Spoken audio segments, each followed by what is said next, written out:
और दिल्ली से बीजेपी के लिए बुरी खबर, उसकी हलीफ शिरोमणि अकाली दल ने दिल्ली असेंबली चुनाव न लड़ने का फैसला कर लिया है। इसके बाद बीजेपी ने उम्मीदवारों की दूसरी लिस्ट जारी कर दी है। पार्टी ने नई दिल्ली असेंबली सीट के लिए केजरीवाल के खिलाफ बीजेपी युवा मोर्चा के सदर सुनील यादव को मैदान में उतारा है। आज दिल्ली असेंबली चुनाव के लिए पर्चाए नामजदगी दाखिल करने का आखिरी दिन है और शिरोमणि अकाली दल ने आखिरी मरहले में ऐलान किया कि वो शहरियत कानून के खिलाफ है, इसीलिए वो बीजेपी के साथ अपना इत्तेहाद खत्म कर रहा है।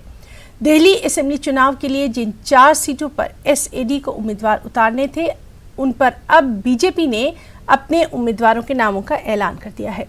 बीजेपी ने कालकाजी सीट के लिए धर्मवीर सिंह, मशरक़ी दिल्ली से साबिक मेयर संजय गोयल को, शादरा सीट और राजौरी गार्डन के लिए रमेश खन्ना को मैदान में उतारा है। बीजेपी ने 3 सीटें अपने इत्तेहादी जेडीयू और एलजेपी के लिए छोड़ दी हैं।